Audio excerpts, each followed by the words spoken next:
एक बार एक घोड़ा एक दलदल से भरे तालाब में फंस गया और हर तरह से कोशिश करके भी वह उस दलदल से बाहर नहीं निकल पा रहा था। उसने बाहर निकलने की सारी आशा खो दी थी और अब वह अपनी हिम्मत भी हार चुका था।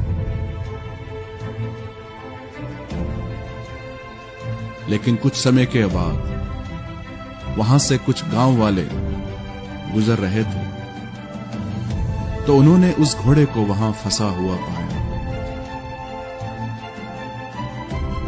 जब उन्होंने उस स्थान की पड़ताल की तो उन्होंने पाया कि वहां की मिट्टी उस घोड़े को बाहर निकलने नहीं दे रही थी। वह घोड़ा जितना अधिक बाहर निकलने की कोशिश करता वह उतना ही उसमें धंसता जाता और अब तो वह घोड़ा बुरी तरह से थक भी चुका था। वह समझ गए कि अब यह घोड़ा अपनी शारीरिक शक्ति से नहीं बल्कि अपनी मानसिक शक्ति से ही बाहर निकल सकता था। वह जान गए कि उस घोड़े की हारी हुई हिम्मत उसे वापस लौटाना होगा जो उसके बाहर आने का सबसे आखिरी रास्ता था। मिट्टी को हाथों में लेकर उसकी जांच पड़ताल करने के बाद उस ग्रामीण के मन में एक विचार आया। उसने अपने दोस्तों से कहा, मेरे पास एक योजना है और उम्मीद करता हूं कि यह काम करेगा।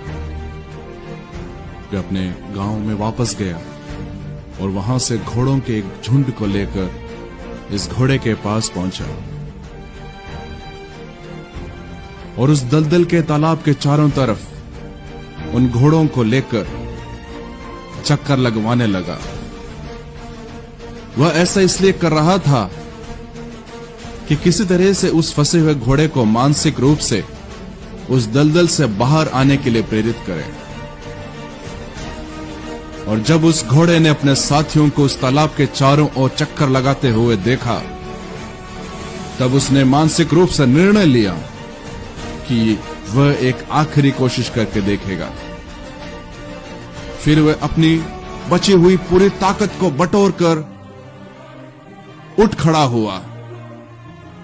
तब उसने पाया कि उसमें एक नई ऊर्जा, एक नई शक्ति आ चुकी है। उसने अपनी पूरी ताकत से बाहर निकलने के लिए अपने शरीर को एक तगड़ा झटका दिया और धीरे धीरे वह घोड़ा उस दलदल की गिरफ्त से बाहर निकल आया। यह कहानी हमें सिखाती है कि जब हम जिंदगी में सारी उम्मीदें खो देते हैं, अपनी परिस्थितियों में बुरी तरह फंस जाते हैं, बाहर निकलने की कोई आशा नहीं होती, तब भी सकारात्मक बने रहें, अपने मन की शक्ति को मजबूत बनाएं, हिम्मत ना हारें, एक न एक दिन रास्ता जरूर निकलेगा। साथ ही साथ जब आप किसी ऐसे व्यक्ति को देखें जिसे मदद की जरूरत है, जो निराशा और नकारात्मकता के दलदल में फंसा हुआ है, तो उसकी मदद करने के लिए अपनी तरफ से पूरी कोशिश करें।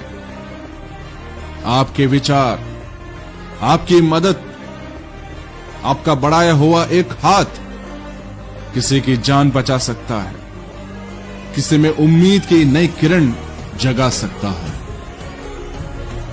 आपके शब्द और आपके काम किसी में नए जीवन का संचार कर सकता है। याद रखिए, मन के हारे हार है और मन के जीते जीत। इसीलिए परमेश्वर का वचन हमें सिखाता है, नीति वचन 4 उसकी 23वीं आयत में, सबसे अधिक अपने मन की रक्षा कर, क्योंकि जीवन का मूल स्रोत वही है। प्रभु आपको आशीष दे। God bless you.